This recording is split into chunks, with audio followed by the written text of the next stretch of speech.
तो भाइयों, अगर आप एक इमरजेंसी में हैं और आपको पैसे की ज़रूरत है तो आप क्या करेंगे? लिहाजा आप वही करेंगे जो 100 में से 90 लोग करते हैं। सीधे अपने दोस्त या रिश्तेदार को कॉल लगाएंगे और उस इमरजेंसी से यानी कि पैसे की ज़रूरत को पूरा करेंगे। लेकिन वो ज़रूरत सिर्फ और सिर्फ 5 या 10 हज़ार तक सीमित है, तो उस ज़रूरत को, उस इमरजेंसी को पूरा कर सकेंगे। लेकिन मान के चलिएगा कि आपको ज़रूरत है 5 या 10 लाख यानी लाखों में, तो आप क्या काम करेंगे? आप वही काम करेंगे जो अधिकतर लोग करते हैं, यानी कि अपने पास रखे हुए सोने को बैंक में गिरवी रखते हैं। कारण ये होता है क्योंकि उस पर बहुत ही कम ब्याज दर पर पैसा मिलता है। जहां अगर किसी साहूकार या किसी सेठ के पास उस सोने को रखते हैं तो पहला तो कारण ये होता है कि उसमें सिक्योरिटी नहीं होती है और उसका जो ब्याज दर है वो भी हाई लेवल का होता है।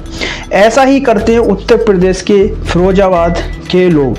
जगह होती है भरौल। दरअसल वहाँ पर एक बैंक होती है, बैंक ऑफ इंडिया, और उस बैंक ऑफ इंडिया में कई सारे लोग यानी कि भरौल के अधिकतर लोगों ने ऐसा ही किया।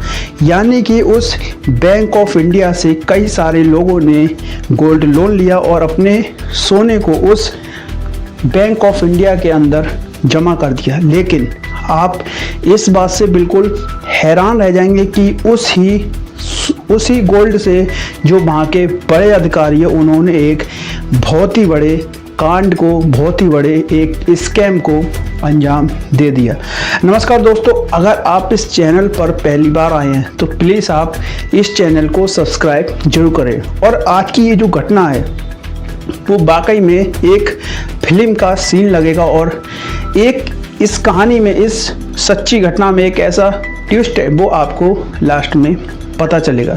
तो दोस्तों, एक बड़ी ही अजीबोगरीब घटना सामने निकल कर आती है। दरअसल होता क्या है कि फिरोजाबाद के भरौल शाखा यानी कि बैंक ऑफ इंडिया की, आप में से अधिकतर लोग जानते हैं कि ये जो बैंक ऑफ इंडिया है वो सरकारी एक बैंक है, यानी कि ये सरकार के अधीन आती है। लगभग 73% इसमें सरकार का स्टे है। और ये जो बैंक है वो आज की नहीं बल्कि कई साल पुरानी यानी कि 1906 की बैंक है। दोस्तों, होता क्या है कि शाखा होती है भरौल, जगह होता है फिरोजाबाद। उस जगह पर जो कई सारे लोग अपने गोल्ड लोन लेने के लिए अपने गोल्ड को उस बैंक में गिरवी रखते हैं। लेकिन उस गोल्ड लोन से एक बहुत बड़ा खेला हो जाता है, यूं कहें कि एक बहुत बड़ा कांड हो जाता है। दरअसल होता क्या है कि वहाँ के एक क्रेडिट ऑफिसर, यानी कि क्रेडिट ऑफिसर एक्चुअल में होता क्या है कि जो बैंक होती है उसमें जिस जगह पर सोना या चांदी इस तरीके की चीज़ें रखी जाती हैं तो उसमें एक दोहरी सुरक्षा अपनाई जाती है, यानी कि डुअल वेरिफिकेशन सिस्टम। उसमें तिजोरी होती है, उसमें 2 लोग, इसकी चाबी है वो अलग अलग लोगों के पास रहती है। यानी कि इसका सीधा मतलब ये है कि जब 2 लोग मिलेंगे तभी वो जो तिजोरी है उसको खोला जाएगा। यानी कि जब वो एक क्रेडिट ऑफिसर और दूसरा उस बैंक का मैनेजर, जब वो दोनों लोग आपस में मिलेंगे तभी वो चीज़ खोली जाएगी। लेकिन उसमें से होता क्या है कि जब भी कोई शख्स किसी इमरजेंसी या छुट्टी में होता है तो उसकी जो जिम्मेदारी है वो किसी अन्य व्यक्ति को दे दी जाती है। होता क्या है कि जब उस बैंक में कई सारे लोगों का अपना जो गोल्ड है वो रखा हुआ होता है, लेकिन वहीं पर एक व्यक्ति जिनका नाम, जो क्रेडिट ऑफिसर है उनका नाम है दिलीप कुमार। दरअसल वो 27 मई 2026 से उस बैंक से आना बंद कर दिया, यानी कि एब्सेंट हो जाते हैं। अब जो लोग हैं वो सोचते हैं कि शायद इनको कोई ऐसी इमरजेंसी लगी हो, उसके कारण इनको शायद वो नहीं आ पा रहे। एक सामान्य सी बात होती है। लेकिन जब वो टाइम है वो धीरे धीरे गुजर रहा था तो वहाँ के जितने भी और कर्मचारी हैं वो भी सोचते हैं कि शायद कुछ बहुत बड़ा खेल हो गया। अब वो सीधे इस चीज़ की रिपोर्ट है वो आगरा के जोनल अधिकारियों को एक रिपोर्ट देते हैं। अब होता क्या है कि उस इंफॉर्मेशन को दिया जाता है आगरा के जोनल अधिकारियों को।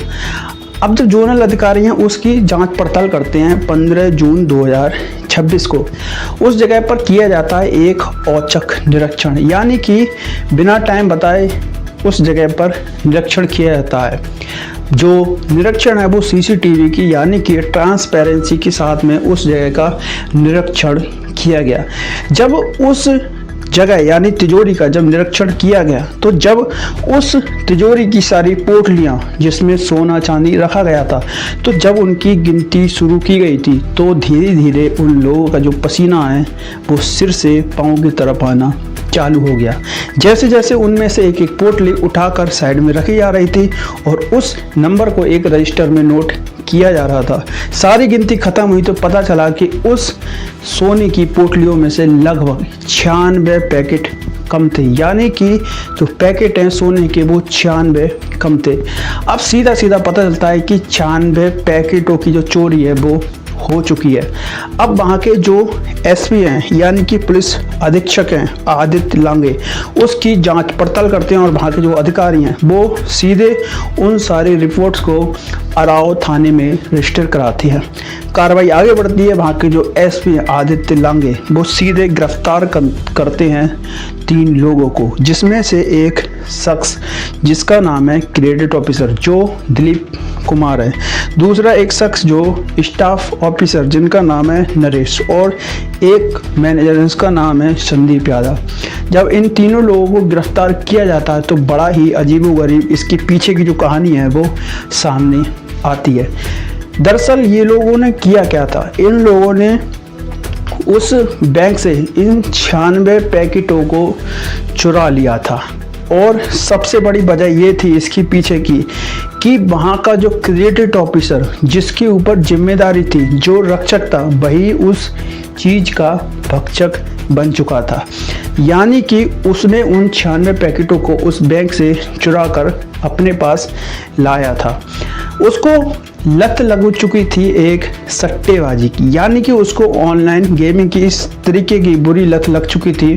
धीरे धीरे करके उसने मैनेजर को, वहाँ के स्टाफ मैनेजर को, इन सारे लोगों को अपने कब्जे में लिया यानी अपने इन्फ्लुएंस में लिया और उनसे धीरे धीरे करके उस जगह की जो पहुँच चाबी होगी अपने पास कर ली। क्योंकि इसमें ऐसा होता है कि कोई शख्स अगर नहीं होता है तो उसके दूसरे व्यक्ति को उसकी जो जिम्मेदारी है वो दी जाती है, यानी कि क्रेडिट ऑफिसर को। अब होता क्या है कि ये तीनों लोग धीरे धीरे करके यानी कि कई टाइम पहले से उन 96 पैकेटों को गायब कर चुके थे। जब उनसे और पूछताछ की गई यानी कि वहाँ के जो एसपी हैं पुलिस अधीक्षक, उन्होंने उस चीज़ की जब गहनता से जांच की तो पता चला कि इन लोगों ने उन 96 पैकेटों को एक दूसरी और बैंक में रखा था लोन पर, उससे पैसा उठाया और उसके बाद में और ज़्यादा सट्टेबाजी करना चालू कर दिया था। और ख़ास बात यह है कि ये लोग यानी कि अगर ये लोग अपसाइड नहीं होते तो शायद ये लोग पकड़े भी नहीं जाते। यानी कि एक चीज़ आप सोच के देखिएगा, उस पैसे को इन्होंने लिया यानी कि आप सोच के देखिएगा कि वो 96 पैकेट है, उनकी कीमत है वो लगभग करोड़ों में होगी। बाकी इन लोगों को पकड़ा गया है। बाकी ये तीनों लोग पुलिस की कस्टडी में पहुंच चुके हैं, जेल की सलाखों के पीछे पहुंच चुके हैं। आप क्या रखते हैं इस पूरे वीडियो पर राय ज़रूर बताएं। आपका बहुत बहुत धन्यवाद।